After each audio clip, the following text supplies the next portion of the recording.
ওরে মা পাতে মারে ঘটনা শুনুনি সর্বজনা সাত তালি পরিত কাপড় দয়ারে নবীর গনা সাত তালি পরিত কাপড় দয়ারে নবীর গনা ওরে মা পাতে মারে ঘটনা শুনুনি সর্বজনা সাত তালি পরিত কাপড় দয়ারে নবীর গনা। তো তারপরে নবীজির বেটি একদিন অসুস্থ হয়েছিলেন, তানাকে দেখার জন্য নবীজি একজনকে সঙ্গে করে নিয়ে গেছিলেন এবং গিয়ে বলছে মা কেমন আছো, কি সমাচার। এবং যখনই গিয়ে বলছে যে মা তোমার ঘরে গিয়ে আসতে পারবো, তখন নবীজির বেটি তখন বলছে আব্বাজি দাঁড়াও, আমার ঘরের ভিতরে আসতে পারবে না। কেন? কারণ তানার পর্দা করার মতো কাপড় ছিল না, তাই তিনি নবীজি নিজের গায়ের চাদর খুলে দিয়েছিলেন এবং তারপরে সেই চাদরটি নিয়ে পরে তাদের সম্মুখে কেমন করে উপস্থিত হয়েছেন কবি ছন্দের মাধ্যমে লিখছেন, শুনুন। নবীর নন্দিনী জান্নাতে রানে অসুস্থ হয়েছিলেন, প্রিয় বেটির খবর শুনে নবীজি দেখতে গেলেন। কুরাইশ সরদার এক সাহাবী সঙ্গেতে তিনি নিলেন, ইমরান ইবনে হুসাইন নামে নবীজির সঙ্গে গেলেন। ওরে দুজনে গেল পেটের বাড়ে, ওরে দুজনে গেল পেটের বাড়ে, দেখিবার বাসনা সাত তালি পরিত কাপড় দয়ারে নবীর গনা সাত তালি পরিত কাপড় দয়ারে নবীর গনা। তো তারপরে নবীজি দরজায় গিয়ে কিভাবে টোকা দিচ্ছেন, শুনুন। দরজায় দাঁড়িয়ে টোকা দিয়ে নবীজি বেটির বলিল, সঙ্গে আছে এক সাহাবী আসতে পারবো কি বলা। দরজায় দাঁড়িয়ে টোকা দিয়ে নবীজি বেটির বলিল, সঙ্গে আছে এক সাহাবী আসতে পারবো কি বলা। ভেতরে থেকে আওয়াজ আসে দালানে আবা বাহিরে, পড়ে তাকার মতো কাপড় নাই, চেহারা ঢাকবো কি করে।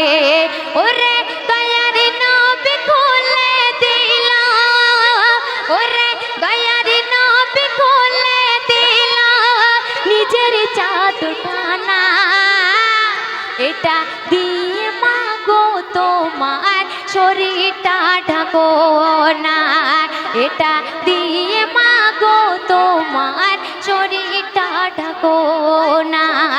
ওরে মা পাতে মারে ঘটনা শুনুন সর্বজনা সাত তালি পরিত কাপড় দয়ারে নবীর গনা সাত তালি পরিত কাপড় দয়ারে নবীর গনা।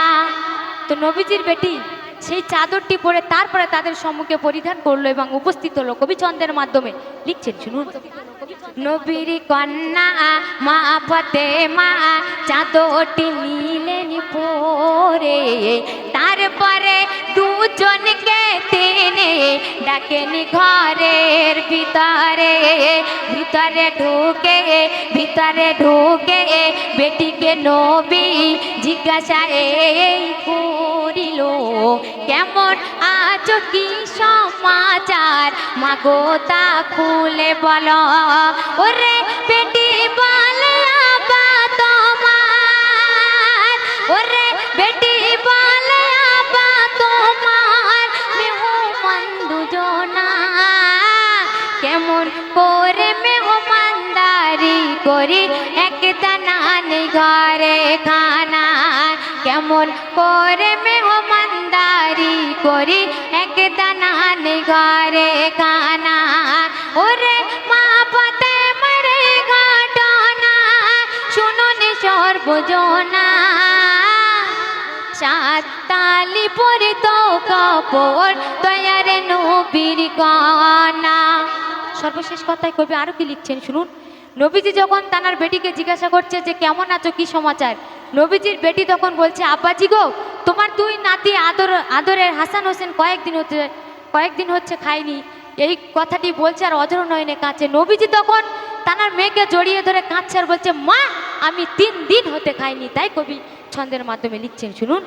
হুসেন হাসান খাইনি খানায়, ভুকায় আছে দুটি ভাই, কয়দিন হলো ভুকাইয়া আছে, চুলোই হাড়ি চড়ে নাই।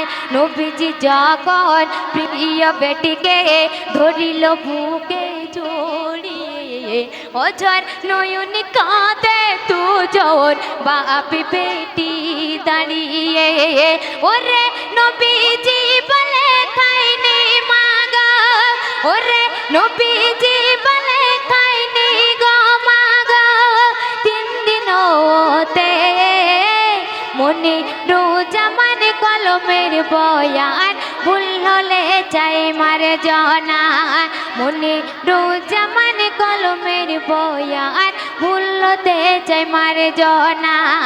ওরে মা পথে মারে ঘটনা, শুনুন সর্বজনা।